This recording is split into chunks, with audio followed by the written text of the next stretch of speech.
All right, so we're on to day 2, which is the day that typically I stuff everything. Now, I'm using 22 millimeter collagen casings. They come in little plastic baggies with Ziplocs. They'll stay forever in a cool, dry place. The important thing with these, one, I like using 22 millimeter instead of 19 or even 17.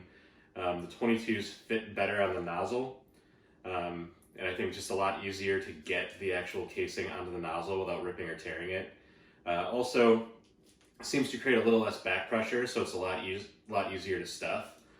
So I found that using 22 millimeters is definitely my best option. I have them pre-cut to a length that I know when I fold these or twist them in halves that I can hang from my smoker really easily. So I've pre-cut them, and then the important thing with collagen casings, you do not want to get these wet or pre-soak them. You use these dry, so they're not like you're doing summer sausage. You're going to use like a fibrous casing. Those you would soak for at least an hour in warm water. And then obviously like hog casings or natural casings of any type, you're going to be soaking those in water to A, draw the salt out, and B, check them for any leaks. I've already got this threaded on the nozzle. I've got my meat in there. Before I thread it and tie it, I always use the second speed of the crank to kind of push everything down. You can hear all the excess air releasing out of a valve on the top. You'll then hear the rest of the air coming out of the nozzle.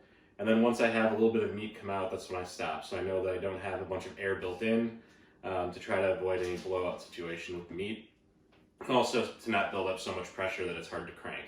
Because snack sticks are, for whatever reason, one of the harder things to fill. So with that being said, I'm going to stuff this one, just to give you an idea. And then after that, we will hang them in the smoker.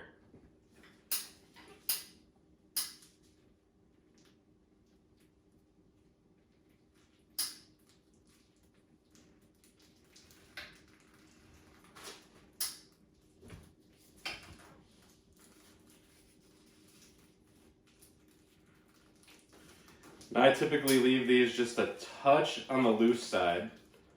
Once I get to the end and tie it off, what I'll do is I'll twist it in the middle. And because I know I'm going to twist it, I'll just twist it until it gets tight. That way it's not so tight that when I twist it to get it to hang correctly in the smoker, it's not going to bust open on me. So you get to the end and just leave yourself enough to tie off. Pack that down a little.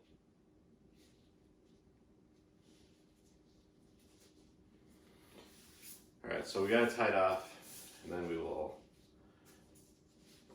right here is where I will just take a little, push a little in with my finger to get a little indent going, create some space, and then I will just twist these until I fill each side, tightening up a little bit. And that's perfect because they're going to hang in the smoker like this on a stainless steel hook. So I'll put that off to the side, get the rest of them filled up. One thing that's helpful when lighting the pellets is to use a torch of some kind. Now I let it burn like the flames you see here for at least a minute before I blow it out and stick it into the smoker. All right, the sticks have been in the smoker for about an hour. They'll probably go 4 or 5 hours total. So when I cold smoke, I use a smoke tube, which I generally get 5 hours at most, and I'm using apple pellets. So when I cold smoke, I use my electric vertical smoker. Obviously, it's not plugged in.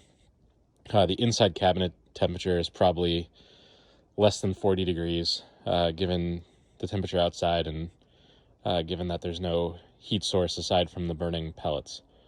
So these will go for 4 or 5 hours. Then I'll pull them off. That's usually enough smoke for me.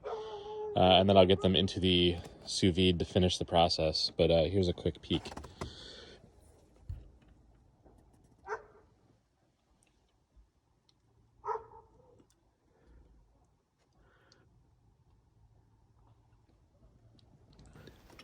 Okay, what I didn't show you is taking the sticks out of the smoker and cutting them into pieces that I can vacuum seal more easily. I do like to vacuum seal the sticks. One, air being removed from the bag allows the bags to sink. I don't need to use any special weights or anything to keep them underwater. And two, this way I know that water isn't going to get between the casing and the actual meat. Because at the end of this, the casings are going to be nice and snappy and firm. I don't want them to be able to peel away or start to shrivel at all. So by vacuum sealing them, I avoid all of that. Now the water bath's 153 degrees, so I know that at no point will any part of the meat get above 153 degrees. It's one of the reasons I enjoy doing this process, because I know that I'm not going to lose that much fat, but also I know that the casings are going to be nice and firm when all is said and done. Another question that I get asked a lot is how long do I sous vide the sticks for to know that they're going to be 153 degrees all the way through. The cool thing about this chart is that it's pretty easy to follow. I use the fridge cylinder column as that's pretty close to what the temperature is of the meat when they go in. And knowing that these are 22 millimeter casings, I simply follow the 1 inch guideline just for safety. That little bit extra can't possibly hurt. So 40 minutes will give a complete cook time. So I usually go exactly 40, 45 minutes, and then I know that the sticks are done. And I have checked them with a probe afterwards, and this is very accurate. So 40 minutes of sous vide time, and you get 153 degree sticks.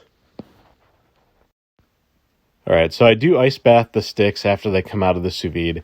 In this case, I'm just going to use some snow. So I'm going to get them out there for maybe 40 minutes, get them to stop cooking, get them to cool down a little bit. And then after that, I cut them open, and I'll get them on some racks in the kitchen to air dry and bloom for a couple hours.